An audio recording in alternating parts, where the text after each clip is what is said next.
Assalamualaikum warahmatullahi wabarakatuh. Seperti biasa saya akan membahas alur cerita dari Against the Sky Supreme ya guys. Sebelum ke pembahasan jangan lupa, like, comment and subscribe ya. Yuk tanpa basa-basi lagi kita langsung ke pembahasannya. Di episode sebelumnya, Yusan melambaikan tangan kanannya, cincin naik ke udara, tergantung di depan Tan Yun.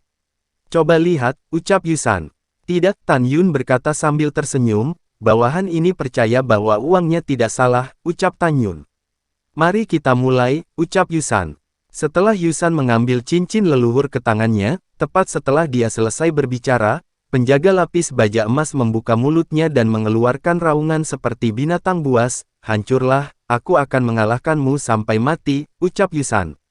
Kekuatan leluhur kuno, kekuatan leluhur dengan cepat mengembun menuju kepalan tangan kanan. Tinju ilahi bentian, ucap penjaga lapis baja emas meraung dan terbang ke arah Tan Yun, tubuhnya menabrak kehampaan, dan auranya sangat menakutkan. Boom! Saat penjaga lapis baja emas meninju Tan Yun, kekosongan ratusan ribu kaki tiba-tiba runtuh. Penjaga lapis baja emas sangat sombong, dan dengan pukulan penuh ini, bahkan kultivator di tingkat ketujuh alam suci akan kesulitan bertahan, cukup untuk memusnahkan tulang Tan Yun. Pada saat ini, merasakan nafas pukulan dari penjaga lapis baja emas, Tan Yun tampak ngeri. Tan Yun menemukan bahwa bahkan jika dia menggunakan langkah ilahi Hongmeng, dia tidak bisa menghindar, dan dia tidak bisa melawan lawan dengan satu pukulan. Tan Yun hati-hati, ucap Yu Yunxi menyuarakan kecemasannya.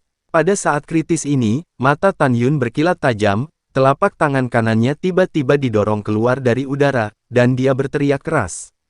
Zixin, bakar dia sampai mati untukku, ucap Tan Yun. Ah, tidak. Penjaga lapis baja emas dalam nyala api Hongmeng mengeluarkan tangisan yang tragis, baju besi di tubuhnya langsung berubah menjadi ketiadaan, kulitnya meleleh dengan cepat. Jika bukan karena penjaga lapis baja emas yang memiliki kekuatan leluhur kuno untuk melindungi tubuhnya, dia pasti sudah berubah menjadi ketiadaan. Pengawal lapis baja emas yang mengerikan memancarkan kekuatan leluhur orang suci kuno, ketika dia melarikan diri dari api Hongmeng, hampir hanya kerangka yang tersisa di tubuhnya. Luka-lukanya sangat serius. Langkah ilahi Hongmeng, ketika Tan Yun melakukan langkah ilahi Hongmeng, dan muncul di atas penjaga emas dengan kecepatan tinggi, Hongmeng Divine Sword melesat keluar dari tengah alisnya. Uci, Tan Yun mengayunkan pedang suci di tangan kanannya ke udara, darah mengalir, dan memotong lengan kanan penjaga lapis baja emas. Kemudian, dengan aliran darah, itu menembus dahi penjaga lapis baja emas. Tik-tok, pedang tajam dan berdarah menembus bagian belakang kepala penjaga armor emas. Uci, Tan Yun menghunus pedangnya, dan tubuh penjaga lapis baja emas itu jatuh lemas ke tanah, janin jiwanya binasa. Melihat tubuh penjaga itu, Yusan terbalik, meskipun dia bisa melihat bahwa alasan mengapa Tan Yun membunuh penjaga itu adalah karena Tan Yun hanya berhasil setelah penjaga itu terluka parah oleh api. Tapi Yusan bisa melihat dari kecepatan Tan Yun baru saja melakukan langkah ilahi Hongmeng, bahwa Tan Yun pasti memiliki kekuatan untuk membunuh orang biasa di tingkat ke-6 dari alam suci leluhur. Dia tidak pernah menyangka ada monster seperti itu di dunia. Siapa kamu, dan mengapa kamu begitu menakutkan untuk melompati tantangan, ucap Yusan menatap Tan Yun, tidak dapat menahan diri untuk bertanya. Lapor kepada pangeran kelima, ini adalah rahasia bawahan, dan tidak ada komentar. Tan Yun menatap cincin leluhur di tangan Yusan, dan berkata, tolong juga menepati janji pangeran kelima dan berikan batu leluhur kepada bawahan, ucap Tan Yun. Ambillah, ucap Yusan yang berada di kesempurnaan agung alam suci leluhur, menunjukkan niat membunuh di matanya, dan tiba-tiba melambaikan tangan kanannya. Tiba-tiba, lubang ancestral Jie menembus kehampaan dan menembak ke arah jantung Tan Yun. Kecepatannya begitu cepat sehingga Tan Yun terkejut. Langkah ilahi Hongmeng. Naluri Tan Yun adalah untuk menghindar dengan tergesa-gesa, dan sudah terlambat untuk mengorbankan Zhan Tianzujia. Retak. Tiba-tiba, cincin leluhur itu menembus tulang rusuk kanan Tan Yun, dan dengan percikan darah, menembus punggung Tan Yun.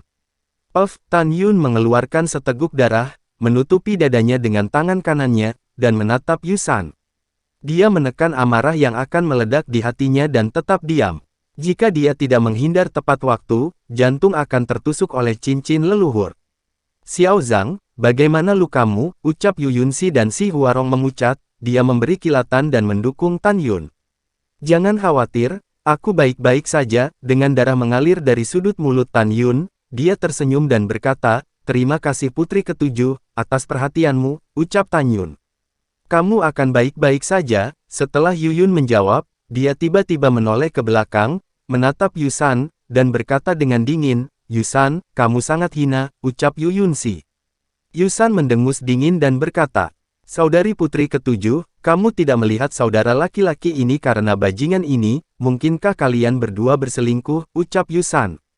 Kamu pergi dari sini, ucap Yuyunsi sangat marah sehingga tubuhnya yang halus bergetar hebat. Yusan mengabaikan Yuyunsi, menatap Tan Yun, dan berkata-kata demi kata, kamu beruntung kali ini, ucap Yusan. Setelah berbicara, Yusan berubah menjadi seberkas cahaya dan terbang keluar dari istana Putri Ketujuh dengan kecepatan tinggi.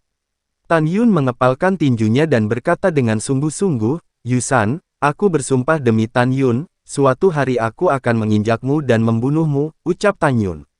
Setelah berbicara, Tan Yun menatap Yuyunsi dengan mata merah. Yunsi, aku akan membunuh putri ketiga dan pangeran kelima, ucap Tan Yun. Yah, aku mendukungmu. Mata indah Yuyunsi menunjukkan ekspresi sedih, cepat sembuhkan lukamu, ucap Yuyunsi. Baiklah, ucap Tan Yun mengangguk dan berkorban ke Fang Sheng Hall, memberi isyarat, cincin leluhur yang jatuh di tanah setelah menelannya ke tangannya. Dia melangkah ke aula utama dan memasuki ruang pelatihan di lantai nomor 2 untuk pulih dari luka-lukanya. Dalam sekejap mata, setengah tahun berlalu di Fang Sheng Hall sebelum cedera Tan Yun pulih. Tan Yun bangkit dan melihat ke depan, kecepatan pemulihan dari cedera terlalu lambat. Akan sangat bagus jika ada paruh kedua latihan saya, ucap Tan Yun. Setelah itu, Tan Yun melepaskan kesadarannya dan melihat ke ruang pelatihan di sebelahnya. Hong Meng Bingyan sedang menelan atribut es api kuno. Dia diam-diam berkata, sepertinya itu akan memakan waktu lama sebelum Binger dapat menenalani. Setelah Binger menelannya, kekuatannya akan meroket dan menjadi pembunuh paling kuat miliki, ucap Tan Yun. Melihat ke depan, Tan Yun menempatkan 409,6 miliar batu leluhur berkualitas atas di cincin leluhur ke dalam cincin leluhurnya. Sekarang di Tan Yun, memiliki jumlah batu leluhur terbaik telah mencapai 790,8 miliar. Tan Yun berjalan keluar dari aula Fang Sheng dengan senyum seperti musim semi. Apa yang kamu tertawakan, ucap Yuyun tersenyum. Saya menertawakan kemurahan hati pangeran kelima dan memberi saya batu leluhur, ucap Tan Yun sambil tersenyum. Itu membuatmu bahagia, Yuyunsi tersenyum dan berkata, aku baru saja meminta pengasuh untuk menyuruh turun dan membuat ulang makan siang, ayo pergi bersama, ucap Yuyunsi. Terlalu banyak, mengapa kamu tidak membakarnya lagi, ucap Tan Yun. Yuyunsi menundukkan kepalanya dan berbisik, terlalu sulit untuk menebak apa yang aku bakar, hanya orang bodoh sepertimu yang akan mengatakan itu enak, ucap Yuyunsi. Tan Yun mengerutkan hidungnya dan berkata ketika dia ingin mengatakan sesuatu, dia diseret oleh Yuyunsi ke ruang makan.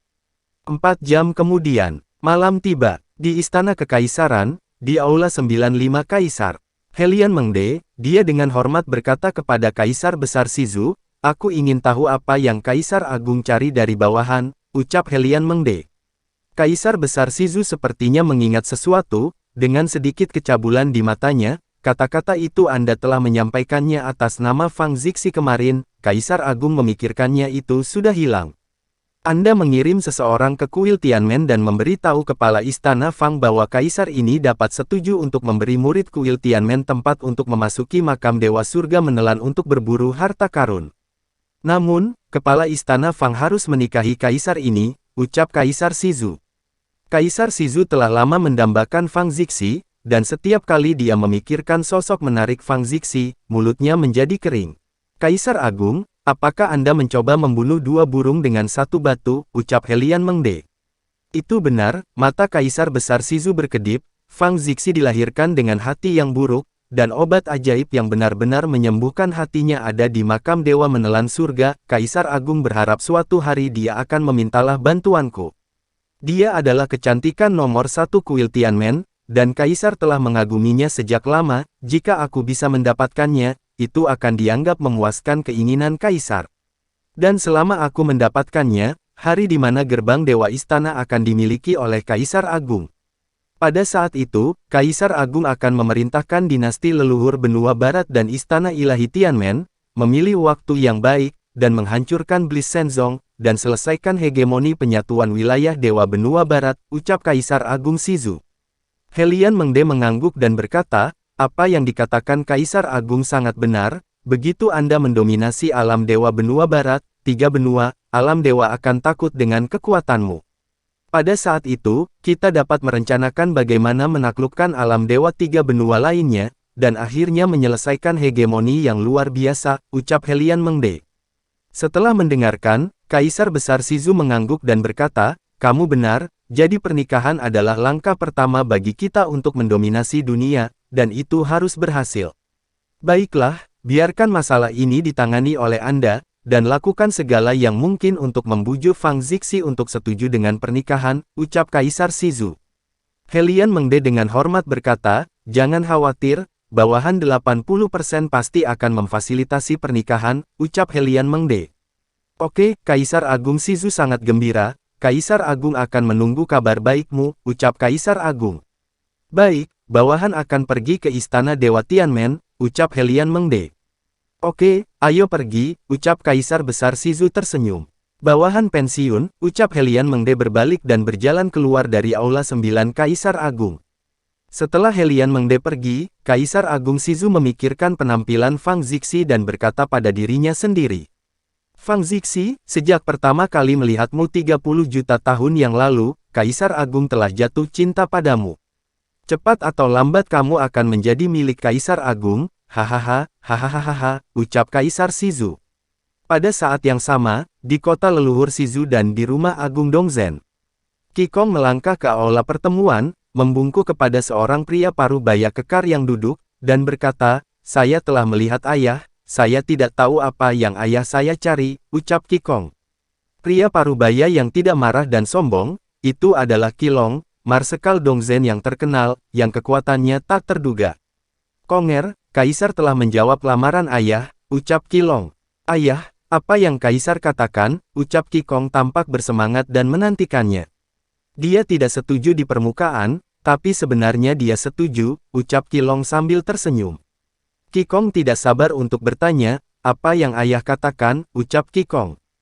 Qilong tersenyum dan berkata, setelah 30.000 tahun, ketika perburuan harta karun di makam Dewa Surgawi selesai, Kaisar Agung akan memberi tahu saya untuk mengundang kerabat ke Dao Bidao. Orang-orang berikut dapat berpartisipasi, siapapun yang memenangkan hadiah pertama, Kaisar akan menikahinya di tempat, ucap Qilong. Qikong dengan bersemangat berkata, benarkah, ucap Qikong.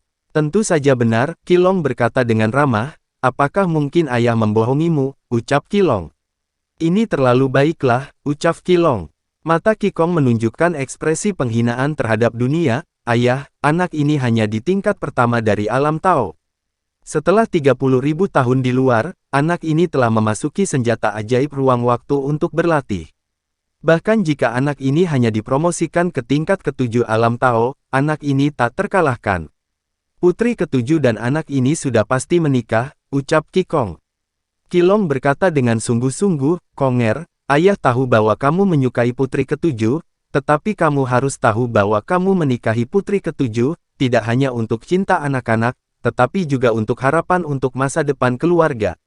Selama Anda menikahi putri ke-7, maka Anda akan menjadi menantu kaisar yang cepat. Identitas Anda ditambah bakat dan bakat Anda akan membuat sesuatu yang mustahil untuk dicapai di masa depan. Menjadi kenyataan, Anda harus memanfaatkan kesempatan ini, ucap Qilong. Qikong berkata dengan keras. Jangan khawatir ayah, anak ini mengerti, bahwa jika tidak ada yang lain, anak ini akan mundur, ucap Qikong. Oke, ayo pergi, Qilong berkata sambil tersenyum, setelah 30.000 tahun, saya menantikan penampilan Anda sebagai seorang ayah, ucap Qilong. Anak ini tidak akan pernah mengecewakan ayah, aku akan pensiun, ucap Qikong membungkuk dan pergi. Ketika Qikong kembali ke istana tempat dia tinggal, matanya menjadi gelap dan dia berkata dengan senyum jahat, Yu Yunxi, saya tidak perlu menebak, Anda pasti tidak setuju dengan proposal ayah saya, dan membuat cara mengundang kerabat.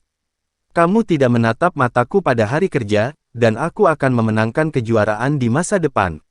Ketika malam pernikahan penuh dengan lilin, lihat bagaimana aku menyetelmu, ucap Qikong. Tahun-tahun berlalu, dan dalam sekejap mata, 2 tahun telah berlalu. Di kuil Tianmen, di wilayah bintang Sishu, di tanah terapung Sishu. Di aula Sishu, Dao Kun memandang Dao King Dazun di depannya, dia bersemangat.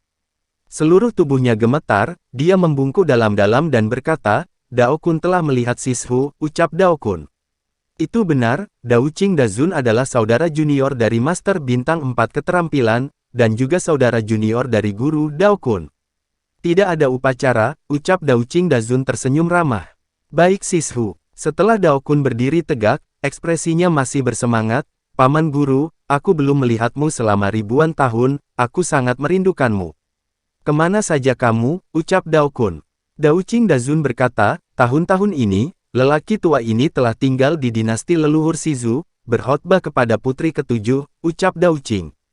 Putri ketujuh, Dao Kun berkata sambil berpikir, mungkinkah ketika Paman Guru datang kali ini, Yuner memiliki sesuatu untuk dipercayakan kepadamu, ucap Dao Kun. Orang tua ini memang dipercayakan oleh orang lain, tapi siapa Yuner, ucap Dao Qing Dazun tampak bingung. Yuner adalah Xiao Zhang, ucap Dao Kun. Oh, ya, memang lelaki kecil ini yang membutuhkan bantuanmu, Dao Qing berkata, istri lelaki kecil itu, tunangannya, dan beberapa orang kepercayaannya terbang ke alam leluhur agung 10.000 tahun yang lalu.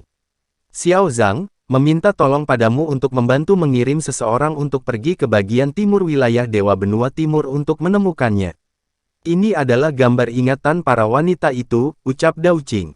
Setelah berbicara, Dao Qing melepaskan kekuatan leluhur, memadatkan gambar ingatan, dan nama yang menakjubkan dalam gambar wanita, perlahan berkedip. Oke, saya akan mengingatnya, Dao Kun berkata, tolong beritahu Yuner Paman, bahwa segera setelah ada berita tentang istrinya Shen Subing dan wanita lainnya, saya akan mengirim seseorang untuk memberitahu dia, ucap Dao Kun. Iya. Alis putih Dao King Dazun berkedut, dan dia cukup penasaran, Xiao Zhang hanyalah seorang murid dari wilayah bintang 4 seni yang telah mencapai alam kesempurnaan agung kaisar leluhur, mengapa kamu sangat ingin membantunya, ucap Dao Qing. Paman, kamu tidak tahu apa-apa, begitu Kun menyebut Tan Yun, arwahnya datang, bagus bahwa anak Yuner ini adalah murid dari wilayah bintang 4 seni, tetapi dia bukan orang biasa, ucap Dao Kun. Bagaimana Anda mengatakan ini, ucap Dao Kun. Dao Kun memuji matanya dan berkata, Paman Si, aku tidak melebih-lebihkan, Yuner memiliki 3 poin. Melihat alam Dewa Benua Barat, dan bahkan di alam leluhur tinggi, tidak ada yang bisa menandinginya, ucap Dao Kun. Benarkah, ucap Dao Qing. Itu benar pamanku. Tantangan lompatannya, tidak ada yang bisa menandingi. Ketiga, Yuner adalah ras dewa kuno abadi, dengan fisik yang kuat, dia adalah pemimpin dari semua ras, ucap Dao Kun. Apa? Dao Qing Dazun terkejut, anak itu adalah ras dewa kuno abadi, ucap Dao Qing. Yah, Dao Kun berkata, masalah ini bukan masalah sepele. Begitu identitasnya terungkap, akan ada banyak orang yang ingin membunuhnya, Paman Guru, Anda harus merahasiakannya, ucap Dao Kun. Jangan khawatir, lelaki tua ini tidak akan mengatakannya, Dao Qing Dazun berkata, tidak dapat dipercaya, saya tidak berharap para dewa kuno yang abadi masih hidup, ucap Dao Qing. Setelah terkejut, Dao Qing Dazun berkata dengan bingung, kamu baru saja berkata Xiao Zhang, tidak ada yang memiliki kemampuan untuk melompat, dan bahkan jika kakak laki-lakiku tidak sebagus dia dalam 4 teknik, apa artinya itu, ucap Dao Qing. Jadi Dao Kun memberitahu pengalaman Tan Yun dalam 4 teknik, kitab suci rahasia dari 4 teknik, dan semua jenis pembunuhan yang melampaui batas kepada Dao King Dazun. Setelah mendengar ini, Dao Qing merasakan badai yang bergejolak di hatinya, dia tidak pernah membayangkan bahwa Tan Yun sebenarnya adalah monster di antara monster. Luar biasa, sungguh luar biasa, Dao Qing Dazun penuh pujian, putri ketujuh, dia benar-benar memiliki visi, dan dia bisa membuat orang yang menentang langit menjadi pengawal pribadinya, ucap Dao Qing. Paman, bisakah kamu berjanjilah padaku satu hal, ucap Dao Kun. Katakan padaku ada apa, ucap Dao Qing. Dao Kun berkata, sekarang Yuner berada di dinasti leluhur Shizu, dia tidak akrab dengan tanah kehidupannya, Jika dia menghadapi kesulitan yang tidak dapat diselesaikan, tolong bantu dia lebih banyak, ucap Dao Kun. Jangan khawatir, ini wajar, Dao Qing Dazun berkata, Xiao Zhang telah memahami pengalaman saudara laki-laki saya dalam 4 seni dan kitab rahasia dari 4 seni, dia juga setengah murid saudara laki-laki saya. Saya secara alami akan melindunginya. Selain itu, dia abadi dari keluarga yang saleh protos kuno, aku ingin lebih melindunginya, ucap Dao Qing. Keesokan harinya, Dao Kun dengan hormat mengirim Dao Qing keluar dari kuil Tianmen. Pada hari yang sama, ketika malam tiba, leluhur Shizu, yaitu Helian Mengde tiba di kuil Tianmen. Di bidang bintang 4 teknik, di bintang dominan, dan aula selamat datang. Di aula utama, Raja Istana Fang Zixi, Wakil Raja Istana Chu Xiaotian, Wakil Raja Istana Jiutu Zulong, dan Helian Mengde duduk di jamuan makan dan mengobrol dengan baik. Orang tua ini sangat mengagumi Tuan Istana Fang. Helian Mengde tersenyum dan berkata, kamu benar-benar dapat mengundang saudara Dongchu untuk keluar dan menjadi wakil kepala istana di istanamu. Dengan Brother Chu di sini, kekuatan kuil Tianmen pasti akan tumbuh lebih kuat dan lebih kuat, ucap Helian Mengde tersenyum, tetapi hatinya sangat serius. Tanpa menunjukkan ekspresi apapun, dia mengirim transmisi suara ke Jiutu Zulong, saudara kedua, bagaimana situasinya? Bagaimana Fang Zixi mengundang Chu Xiaotian?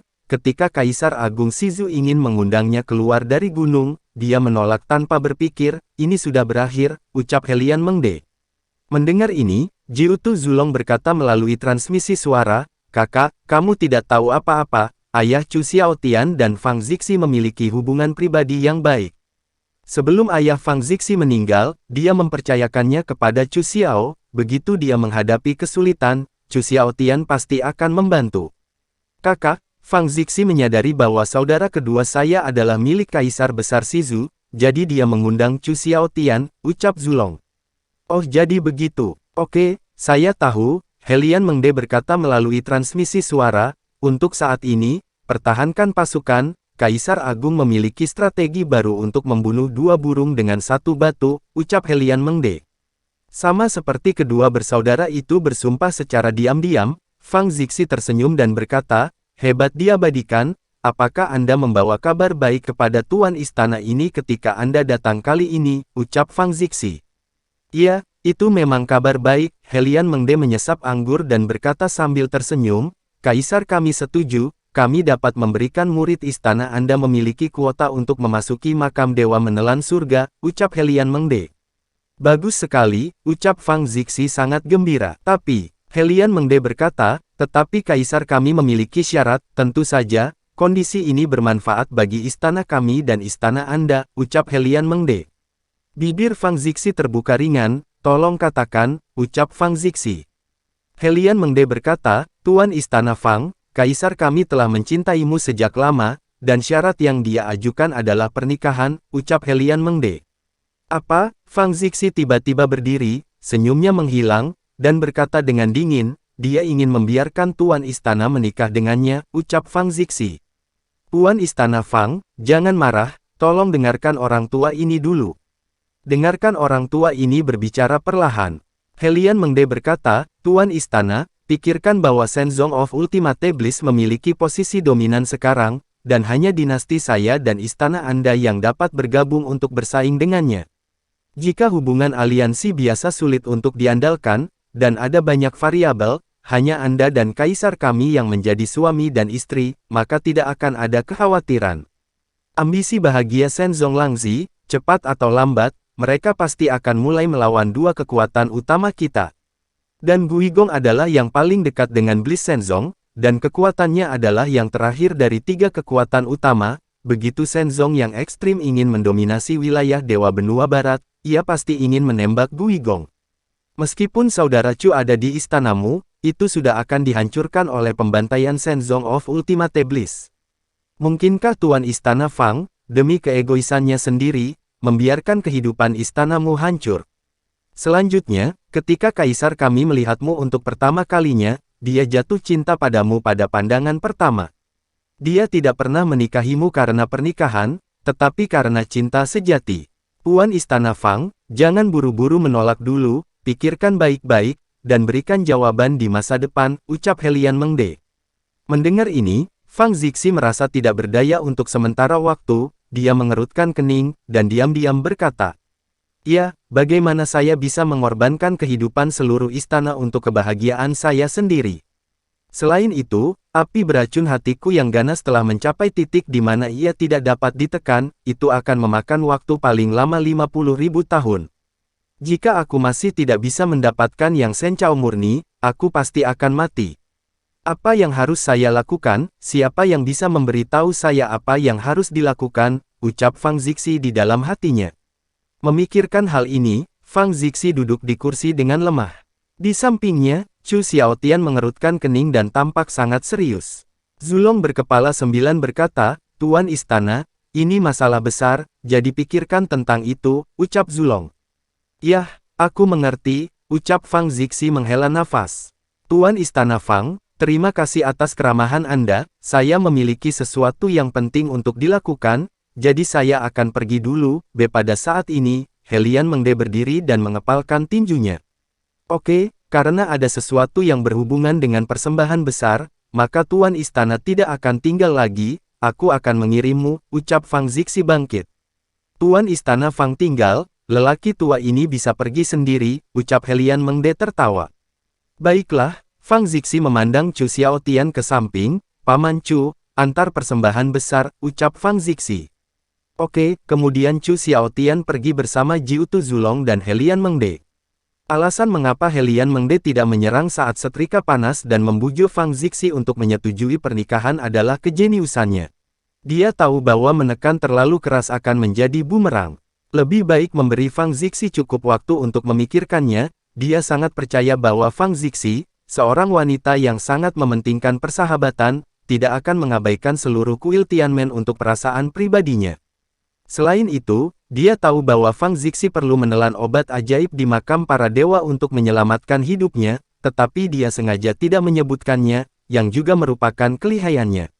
Jika disebutkan, itu memang akan membantu untuk mempromosikan pernikahan, tetapi pada saat yang sama sangat berisiko, itu akan membuat marah Fang Zixi dan membuat pihak lain berpikir bahwa dia mengancamnya.